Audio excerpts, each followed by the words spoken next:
Hello students, कैसे हो आप लोग। आई होप आप लोग बहुत अच्छे हो। मैं दीपिका और आज हम लोग वापस से इंग्लिश ग्रामर में जो है सिंस और फॉर से रिलेटेड कुछ एरर्स के बारे में जानेंगे जो हमें बहुत ज़्यादा कंफ्यूज करते हैं कि कहाँ पे हम सिंस का यूज़ करते हैं और कहाँ पे हम फॉर का यूज़ करते हैं। ठीक है, तो सबसे पहले तो मैं आपको बता दूं कि इनका यूज़ हमारे टेंस के किस पार्ट में होता है, ये भी जानना बहुत ज़्यादा ज़रूरी है, क्योंकि जब तक हम ये नहीं जानेंगे और सिंस और फॉर का क्या पार्ट्स ऑफ स्पीच, उसका क्या नाम है, इसको भी जानना है। अगर आप भी जानना चाहते हैं तो आप हमारे चैनल पे नए हैं तो चैनल को सब्सक्राइब कीजिएगा, लाइक कीजिएगा, अपने दोस्तों को भी शेयर कीजिएगा ताकि आपके साथ साथ उन्हें भी बेनिफिट हो सके। और मैं आपको बता दूं कि मैं इससे पहले बहुत सारे कंप्लीट ग्रामर कोर्स से रिलेटेड वीडियोस और ग्रामर रूल्स जो हमारे कॉम्पिटिटिव एग्जाम, जो हमारे स्पीकिंग के लिए बेस्ट होता है, हम बना चुके हैं। आप जाइएगा प्लेलिस्ट में ज़रूर देखिएगा। चलिए आज हम लोग जानेंगे सिंस और फार के बारे में। सिंस एंड फॉर के बारे में सबसे बड़ी प्रॉब्लम ये आती है कि सेंटेंस एक ही होता है लेकिन हम कंफ्यूज होते हैं कि हमें कहाँ पे सिंस लगाना है और कहाँ पे फॉर लगाना है। और ये हमारे किस सेंटेंस में आता है, सबसे पहले तो ये जान लेते हैं किस टेंस का पार्ट है, ठीक है, किस टाइप का पार्ट है। देखिए सबसे पहले तो हम आपको बता दें ये हमारा परफेक्ट कंटिन्यूअस, चाहे वो प्रेजेंट परफेक्ट हो, फ्यूचर परफेक्ट हो, किस में आता है ये आता है परफेक्ट कंटिन्यूअस में। परफेक्ट कंटिन्यूअस, ठीक है, ये हमारे परफेक्ट कंटिन्यूअस में आता है। अब ये perfect continuous tense, perfect continuous जो टेंस है वो किन किन परफेक्ट कंटिन्यूअस में आता है, तो ये हमारे तीनों में आता है। प्रेजेंट में भी आता है, ठीक है, नहीं दिख रहा होगा, प्रेजेंट में भी आता है, पास्ट में भी आता है एंड फ्यूचर में भी आता है। ठीक है, ठीक है, प्रेजेंट में भी आता है, पास्ट में भी आता है और फ्यूचर में भी आता है। लेकिन अब हमें जानना ये है कि देखिए अगर हमारा प्रेजेंट है, अगर हमारा ये प्रेजेंट है तो प्रेजेंट में हम लोग यूज क्या करते हैं, वर्ब का। प्रेजेंट में हम लोग यूज करते हैं हैव या हैज बीन, हैज या have been according to subject. जैसा हमारा सब्जेक्ट, अगर सब्जेक्ट हमारा सिंगुलर है तो फिर हम लोग हैज का यूज करते हैं, सब्जेक्ट हमारा प्लूरल है तो हम लोग हैव का यूज करते हैं। पास्ट में हम लोग क्या यूज करते हैं, पास्ट में हम लोग जो है हैड का यूज करते हैं, हैड बीन का। पास्ट में हम लोग क्या यूज करते हैं, हैड बीन का यूज करते हैं। और जो है फ्यूचर में हम लोग यूज करते हैं विल हैव बीन का। फ्यूचर में हम लोग क्या यूज करते हैं, विल हैव बीन। लेकिन मसला यहाँ ये है कि इन तीनों के साथ जो यूज होता है वो होता है सिंस एंड फॉर। और सिंस और फॉर जो होता है ना, वो क्यों यूज होता है, for time, days, for time, days, month,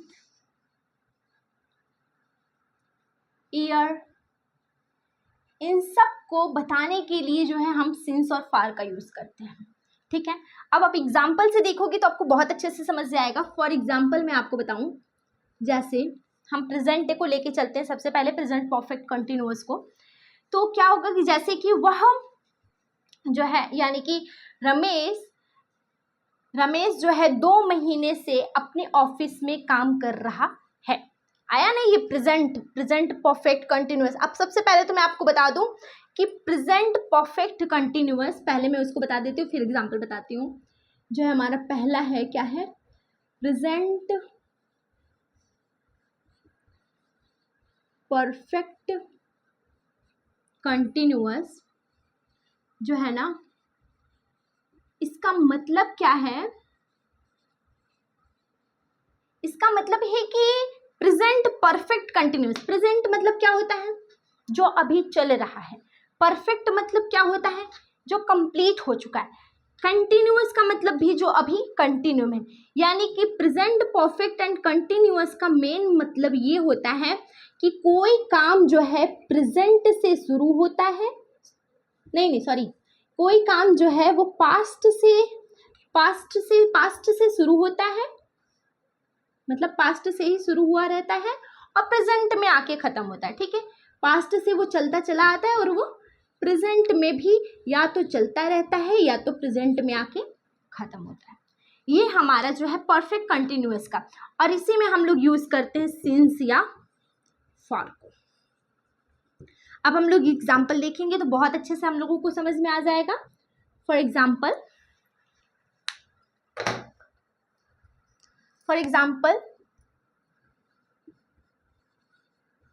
Radhika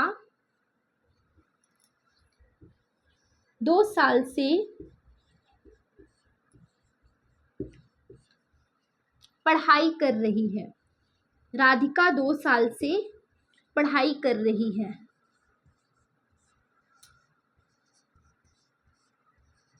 इस सेंटेंस का मतलब क्या है कि राधिका 2 साल से यानी कि 2 साल पहले से अब तक वो पढ़ाई कर रही है। अभी भी वो उसका पढ़ाई जो है कंटिन्यू है, अभी भी उसकी पढ़ाई जो है जारी है, ठीक है। 2 साल से अब तक वह पढ़ाई कर रही है। तो इसका मतलब क्या हो जाएगा, राधिका। अब बताइए राधिका हमारा सिंगुलर या प्लूरल है? जाहिर सी बात है राधिका एक प्रॉपर नाउन है, सिंगुलर नाउन है। इसके साथ हम क्या यूज करेंगे, हैज बीन। इसके साथ हम क्या यूज करेंगे, हैज बीन, यानी Radhika has been studying. Radhika has been studying, पढ़ नहीं रही है, पढ़ाई कर रही है, तो अध्ययन कर रही है, समझ लीजिए, तो स्टडिंग हो जाएगा। Radhika has been studying. अब यहाँ पे प्रॉब्लम आता है कि भैया हम यहाँ पे सिंस लगाएं या फिर फॉर लगाएं। फॉर 2 ईयर, ठीक है, सिंस या फॉर 2 ईयर। अब सबसे बड़ी प्रॉब्लम यही आती है कि हम यहाँ पे क्या लगाएं, सिंस लगाएं या फॉर लगाएं, क्योंकि दोनों का मतलब क्या होता है, टाइम को बताना, डे को बताना, मंथ को बताना, ईयर को बताना। तो दिक्कत यहाँ पे आती है ना। अब देखिए सबसे पहले आप समझिए, इतना तो मान लीजिए मैं आपको ऐसे मोटा मोटा बता देती हूँ कि यहाँ पे फॉर आ जाएगा, ठीक है। लेकिन फॉर क्यों आया ये भी जानना बहुत ज़्यादा ज़रूरी है, ठीक है। आप इसको नोट करते जाइएगा और सिंस और फॉर में डिफरेंट में बताती हूँ। देखिए सिंस और फॉर का जो डिफरेंस है ना, सबसे पहले तो मैं देखिए सबसे पहले सिंस जो होता है हमारा एक एग्जैक्ट टाइम बताता है, ठीक है। वो क्या करता है, पॉइंट ऑफ टाइम को बताता है। सिंस हमारा क्या करता है, पॉइंट ऑफ टाइम को बताता है। एंड फॉर हमारा क्या करता है, लेंथ ऑफ टाइम को बताता है। फॉर हमारा लेंथ ऑफ टाइम को बताता है। अभी आपको बहुत अच्छे से समझ में आ जाएगा, ठीक है। पॉइंट ऑफ टाइम बोले तो एग्जैक्ट टाइम, और लेंथ ऑफ टाइम बोले तो कुछ टाइम से लेके कुछ टाइम के बीच की जो लंबाई, चौड़ाई, मोटाई जो भी होती है उसके लिए हम फॉर लगाते हैं। फॉर एग्जाम्पल जैसे मान लीजिए हो गया वह 2 बजे से लेकर 6 बजे तक, वह 2 बजे से लेकर 6 बजे तक पढ़ रहा है, ठीक है। अब ये जो 2 बजे है और ये जो 6 बजे है, ये एक पॉइंट ऑफ टाइम है ना, करेक्ट 2 बज रहा है। अब यहाँ देखिए पीएम भी लग गया तो साफ साफ दिख रहा है भाई कि दोपहर के 2 बजे हैं, ठीक है। यहाँ पे देखो पीएम लगा है, साफ साफ दिख रहा है शाम के 6 बजे हैं, तो ठीक है। अब ये क्या है, ये एकदम एग्जैक्ट टाइम है, तो यहाँ पे हम लोग सिंस लगाते हैं। ये क्या हो गया, हमारा सिंस हो गया। लेकिन इन दोनों के बीच में कितना टाइम जा रहा है, 2 से लेके 6 के बीच में कितना टाइम जा रहा है, 4 घंटे का कितना टाइम जा रहा है, 4 आवर।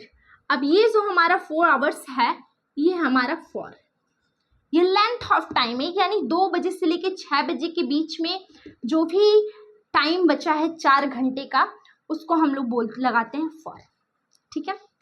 जैसे मान लीजिए जनवरी से अप्रैल तक,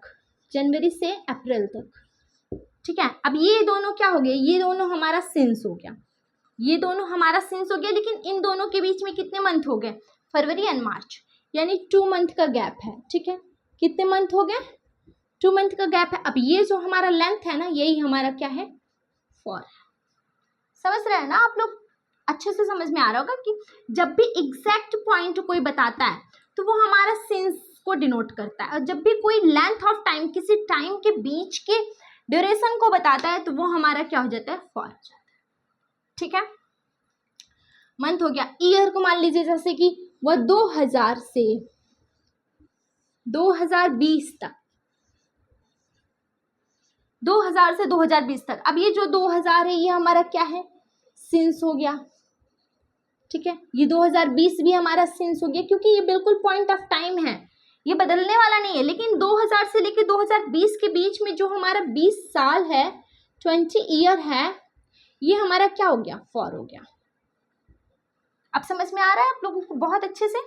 अब देखिए यहाँ पे जब भी मान लीजिए अगर फॉर हम कब लगाते हैं, जैसे बोल दिया वह 2 महीने से काम कर रहे हैं। 2 महीने कोई भी हो सकता है ना, जनवरी से लेके मार्च हो सकता है, एग्जैक्ट टाइम नहीं है। मार्च से लेके मई हो सकता है, ठीक है, जनवरी से लेके मार्च हो सकता है, मार्च से लेके मई हो सकता है, मई से लेके जुलाई हो सकता है, यानी कि कोई भी 2 महीना हो सकता है इन दोनों के बीच में, है ना। फॉर 2 मंथ, कोई भी 2 मंथ हो सकता है जिसके लिए हम क्या लगाते हैं, फॉर, क्योंकि इसका कोई एग्जैक्ट टाइम नहीं है, सिर्फ लेंथ ऑफ टाइम जिसका कोई एग्जैक्ट टाइम नहीं। जैसे वह 4 साल से, तो भाई वो 4 साल कब, 2000 से 2004 तक है कि 2004 से 2008 तक है, 2021 से 2025 तक है। 4 साल से वो किस ईयर में वो जो है जॉब कर रहा है, वो खेल रहा है, वो सो रहा है, वो पढ़ रहा है, क्या कर रहा है। जब भी आपको लेंथ ऑफ टाइम किसी ड्यूरेशन की बात करती तो हम वहाँ पे फॉर का यूज़ करते हैं। और जब भी पॉइंट ऑफ टाइम की, यानी कि 2000, 2 बजे, जनवरी, फरवरी, मंडे, संडे, है ना, कुछ भी बताए तो हम वहाँ पे सेंस का यूज़ करते हैं। अब हम देखते हैं एग्जाम्पल। आई थिंक आपको बहुत अच्छे से समझ में आया होगा, इसको नोट कर लीजिएगा।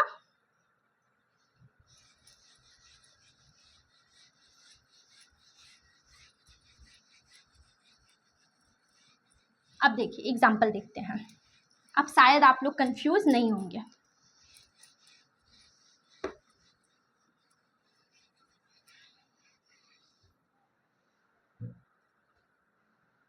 जैसे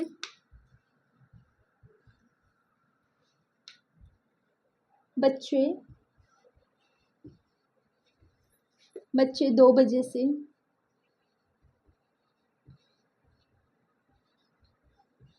खेल रहे हैं, बच्चे 2 बजे से खेल रहे हैं,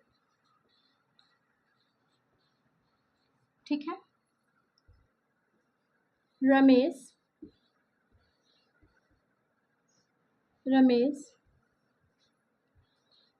2 साल से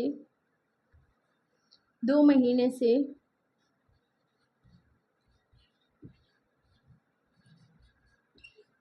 रमेश 2 महीने से स्कूल नहीं जा रहा है, स्कूल नहीं जा रहा था।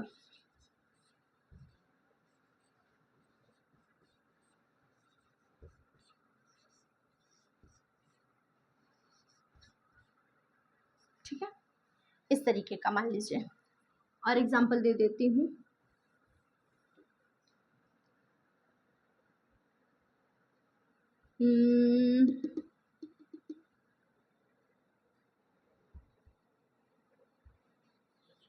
दीपिका 4 दिन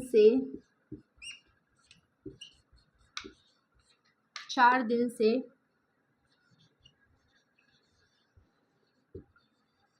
इंग्लिश नहीं पढ़ा रही है।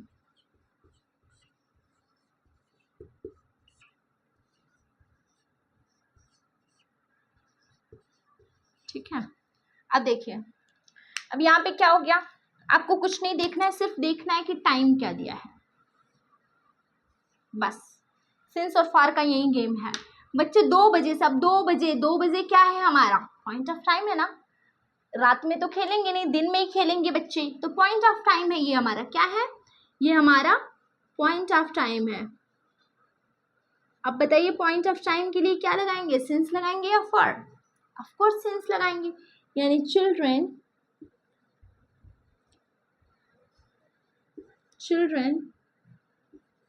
have been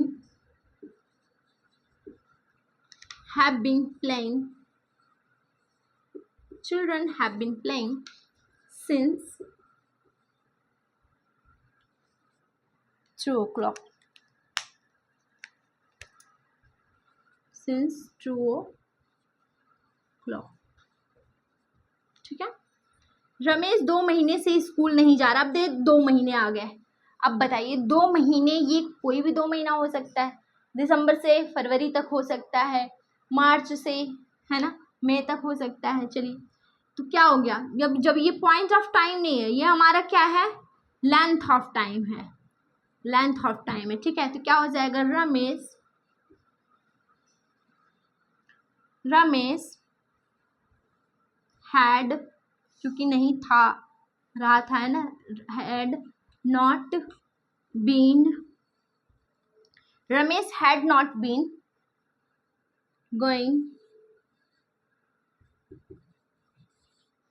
going to school for 2 months। ठीक है, for 2 months। दीपिका 4 दिन से इंग्लिश नहीं पढ़ रही है।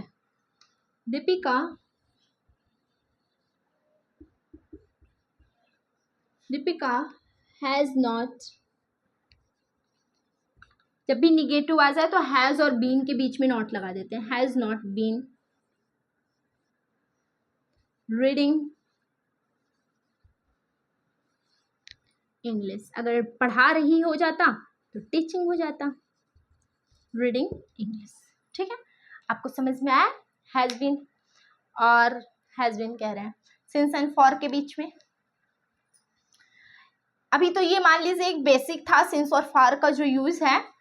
अभी आपको इसका और भी यूज हम आपको बताएंगे नेक्स्ट वीडियो में। ठीक है, अगर आप मतलब देखना चाहते हैं तो आप हमें कमेंट में ज़रूर बताइएगा, जो हमारे कॉम्पिटिटिव एग्जाम में एरर्स को बताते हैं। Thank you.